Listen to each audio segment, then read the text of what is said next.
गुरुर्ब्रह्मा गुरुर्विष्णु गुरुर्देवो महेश्वरा गुरुर्साक्षात् परम ब्रह्म तस्मै श्री गुरुवे नमः। प्यारे सज्जनों, गुरु ही ब्रह्मा है, गुरु ही विष्णु है और गुरु ही भगवान शंकर है। गुरु साक्षात पार ब्रह्म है। ऐसे गुरु को मैं शत शत नमन करता हूँ। प्यारे सज्जनों, परम संत श्री कबीर साहब जी ने कहा, तीन लोक नौखंड में गुरु से बड़ा न कोय, करता करे न कर सके, गुरु करे सो होय। प्यारे सज्जनों, जीवन में सच्चा सीधा ज्ञान बिना गुरु के मिलता नहीं। अगर मिलता भी है तो बड़े कष्टों के बाद मिलता है। विरले ही है जिन्होंने बिना गुरु के ज्ञान प्राप्त किया है। हर व्यक्ति बुद्ध नहीं होता, न एकलव्य होता है। इसीलिए कहा गया है कि गुरु बिन होय न ज्ञान। बिना गुरु के तो सिर्फ हम अभिमन्यु बन करके रह जाएंगे, आधे अधूरे ज्ञान के साथ। फिर ये कौन बताएगा कि कहाँ और कैसे खोजना है? अकेले तो हम किनारे बैठ करके इंतजार ही करते रहेंगे। कहा गया है कि जिन खोजा तिन पाइया, गहरे पानी पैठ, मैं बौरा डूबन डरा, रहा किनारे बैठ। कबीर साहब ने कहा था, सद मार्ग पर चलने के लिए जीवन में एक गुरु का होना आवश्यक है, मार्गदर्शन के लिए, रास्ता दिखाने के लिए। संत कहते हैं कि जीवन में अपने अनुभवों से सीखने के लिए ये उम्र कम पड़ जाएगी, इसलिए दूसरों के अनुभवों से भी काम लेना चाहिए। जीवन में एक गुरु की बहुत जरूरत होती है। गुरु एक मार्गदर्शक है। शुरुआत में शिष्य की अवस्था एक शिशु के समान होती है, जो किसी का हाथ पकड़ करके ही चल पाता है और जल्द ही थक जाता है। प्यारे सज्जनों, गुरु न सिर्फ हमें सही गलत का ज्ञान कराते हैं, बल्कि वे आध्यात्मिक पथ पर भी अग्रसर करते हैं। तभी तो ईश्वर भी खुद की बजाय सर्वप्रथम गुरु को ही पूजने की बात कहते हैं। एक बार की बात है, नारद जी भगवान विष्णु से मिलने के लिए गए। भगवान ने उनका बड़ा सम्मान किया।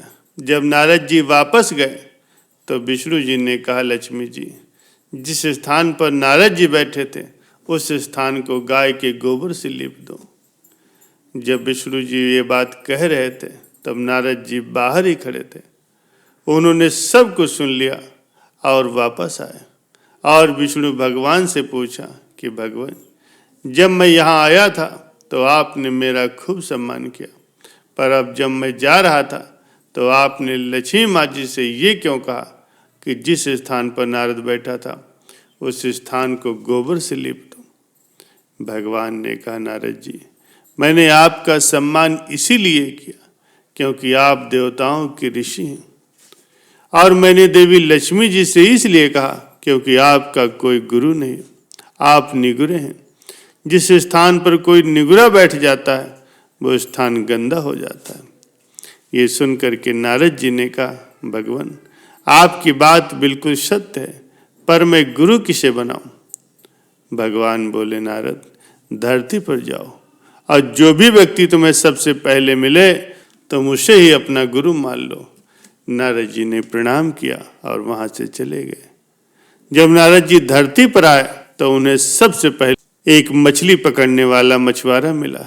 नारद जी वापस भगवान के पास गए और उनसे कहने लगे, महाराज, वो तो एक मछुआरा है, उसे तो कुछ भी नहीं मालूम, फिर भला मैं उसे गुरु कैसे मान लूं? ये सुन करके भगवान ने कहा, नारद जी, अपना प्रण पूरा करो। नारद जी वापस धरती पर आए और उस मछुआरे से कहने लगे कि आप मेरे गुरु बन जाओ। पहले तो वो मछुआरा माना नहीं, बाद में बहुत मनाने से मान गया। मछुआरे को राजी करने के बाद नारद जी वापस लौटे, भगवान के पास गए और कहने लगे, भगवान, मैंने उन्हें अपना गुरु तो बना लिया, लेकिन उन्हें तो कुछ भी पता नहीं, फिर भला मुझे वो क्या सिखाएंगे? ये सुन करके विष्णु जी को क्रोध आ गया। उन्होंने कहा, हे नारद, तुम गुरु की निंदा करते हो, जाओ मैं तुमको श्राप देता हूं कि तुम्हें 84 लाख योनियों में घूमना पड़ेगा। ये सुनकर के नारद जी ने अपने हाथ जोड़ लिए और कहने लगे, भगवान इस श्राप से बचने का भी कोई उपाय बताइए। भगवान ने कहा, इसका उपाय जाकर के अपने गुरुदेव से पूछो। नारद जी ने सारी बात जाकर के अपने गुरुदेव को बताई। गुरु जी ने कहा, तुम ऐसा करना, भगवान से कहना कि 84 लाख योनियों की तस्वीर धरती पर बना दो, फिर उस पर लेट करके गोल गोल घूम लेना और विष्णु जी से कहना कि भगवान 84 लाख योनियों में घूम आया हूँ, अब मुझे क्षमा कर दीजिए, अब आगे से गुरु की निंदा मैं नहीं करूँगा। नारद जी ने विष्णु के पास जा करके ऐसा ही किया। उन्होंने कहा कि भगवान 84 लाख योनियां धरती पर बना दीजिए, और फिर उस पर लेट करके घूम गए और कहने लगे, नारायण मुझे क्षमा कर दीजिए, मैं आगे से कभी भी गुरु की निंदा नहीं करूँगा।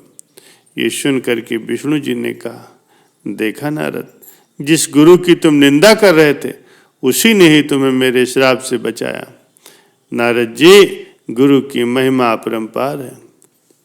कहा भी गया है कि गुरु गूंगे गुरु बावरे, गुरु के रहिए दास, गुरु जो भेजे नरक को तो स्वर्ग की रखिए आस। गुरु चाहे गूंगा हो चाहे गुरु बावला हो, गुरु के हमेशा ही दास रहना चाहिए। गुरु यदि नरक को भी भेजे तब भी शिष्य की यही इच्छा होनी चाहिए कि मुझे स्वर्ग प्राप्त होगा, अर्थात इसमें मेरा ही कल्याण होगा। यदि शिष्य को गुरु पर पूर्ण विश्वास है तो उसका बुरा स्वयं गुरु भी नहीं कर सकते। गुरु की महिमा अपरंपार है। हरि ने जन्म दियो जग माहे, गुरु ने आवागमन छुड़ाए।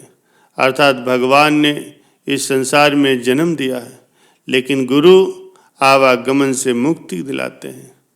जब गुरु की कृपा हो जाती तो चाहे जीवन में कितने भी संकट हो, भवसागर को पार करने में शिष्य सक्षम ही हो जाता है।